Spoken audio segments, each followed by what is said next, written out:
Hi everyone and welcome to Smart Culture Education. This is the place where we make learning simple, clear and engaging.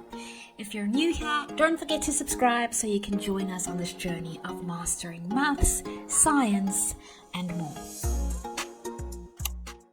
Alright, grade 12s, let's look at annuities. This topic forms part of financial mathematics and it's an extremely common question in your final exams. You'll often be asked to calculate either the future value or the present value of an annuity. So let's get through what an annuity is and how to use each formula correctly. An annuity is simply an investment or repayment made in equal amounts at regular intervals. For example, every month or every year, and it earns or pays interest over time.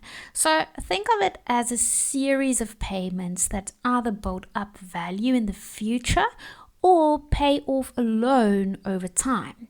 There are two main types of annuities you must know: future value annuities and present value annuities. Let's start with future value annuities. So here you can see it shown on the left side. This type calculates the total accumulated amount at a future date after a series of equal payments have been made with interest added. Now, examples include an investment fund, retirement fund, or savings account, anything where you are saving money regularly and the value grows over time. So here you can see the formula. Let's unpack what each letter means.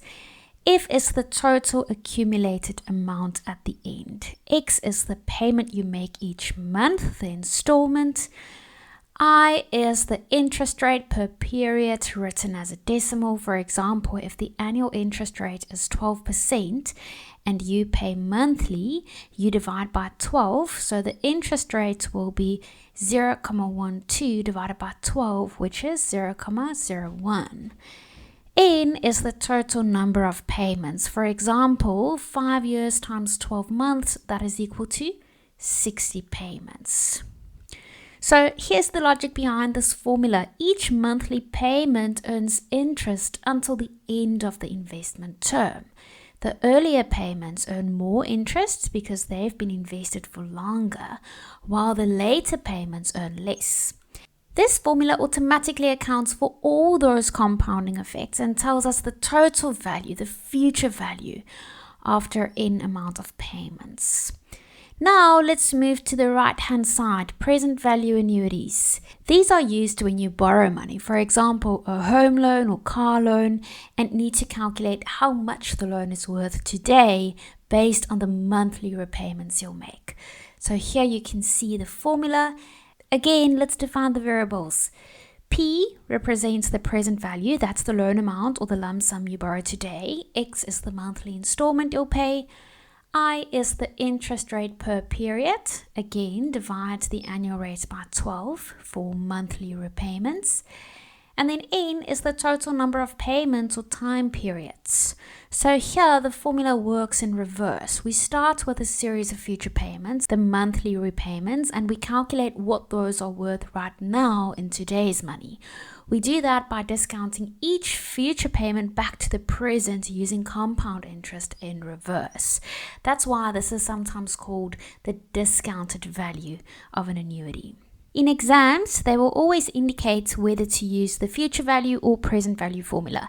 If you see words like loan, borrow, or repay, that means you are dealing with a present value annuity. If you see words like invest, deposit, or save, that means you are dealing with a future value annuity. Always check, are the payments monthly, quarterly, or yearly? Convert the interest rates accordingly and make sure the number of payments matches the number of compounding periods. Let's take a look at an exam question. The first question that we will be looking at is question 6.3 from the November 2020 question paper, and students scored an average of 36% for this question. Before you start the question, read through the question carefully and highlight all the important information. and make notes. For example, if they tell you the interest rate is 11.3% per annum compounded monthly, write down for yourself that that means 12 times a year. Then, if they say the period of the loan is 6 years, what does that represent? Period represents N. Monthly repayment on the loan, what is that in the formula? That's going to be X. Make as many notes as you can before you try to answer the question. Mpo is granted a loan under the following conditions. The interest rate is 11.3% per annum compounded monthly. The period of the loan is 6 years and the monthly repayment on the loan is 1,500 Rand. Her first payment is made 1 month after the loan is granted. First of all, we need to calculate the value of the loan. Now, we have two formulas in financial maths, future value and present value. With a loan, we want to know what is the value of the loan now. What is the amount of money that she will receive? The present value formula you can find on the formula sheet.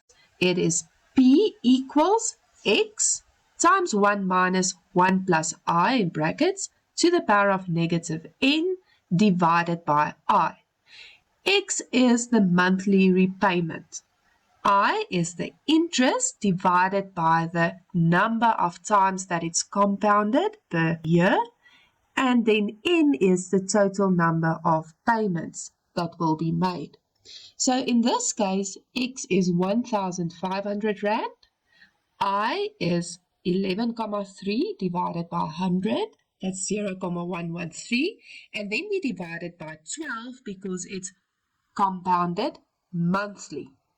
And then N's value is the number of payments over the time period. Now, she needs to repay this loan in 6 years and she makes monthly payments. So the number of payments will be 12 times 6 and that is 72. Very important to note is that her first repayment is made 1 month after the loan is granted. So that means there will be 72 payments. If she made her first repayment immediately after the loan is granted, there would be 73 payments in total.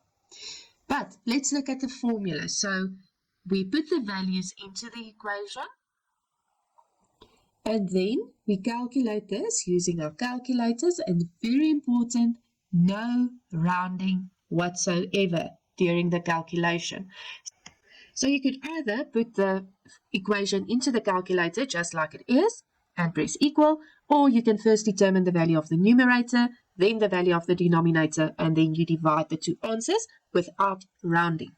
And then you get a final answer of 78,173,49323. And you can see that we also do not round this answer since we're going to use the unrounded answer in the next question. The second part of the question is how much interest will Mpo pay in total over the first 5 years? First of all, we need to determine how much of the original loan she has already paid. Now, to do that, we can determine the balance after 5 years. So how much does she still owe of the original loan? And we do that by using the present value formula, but just for the last year, the 6th year. That is the last 12 months. So we take the present value formula, we make X equal to 1,500, I is still 0,113, and we still divide by 12, but the value of N is 12. And that gives us 16,945,00629. So after 5 years, this is the amount of the original loan that she still needs to pay. And that means that the amount of the original loan that she has already paid is the 78,173 minus this 16,945. Now, to determine the interest, we need to determine how much has she already paid. And that is the 1,500 times 60. And 60 because that's the first 5 years. And in the 5 years, there are 60 months. And that gives us a total of 90,000. So the interest will then be the 90,000 minus the amount of the original loan that she has already paid. And that's the 78,000, the loan value, minus the balance 16,945. And that gives us a total interest of 28,771,51. Thank you for watching today's video on Smart Culture Education. If you found it helpful, don't forget to hit the like button and subscribe to the channel. And if you want to stay updated, tap the notification bell so you never miss our next lesson. See you in the next video.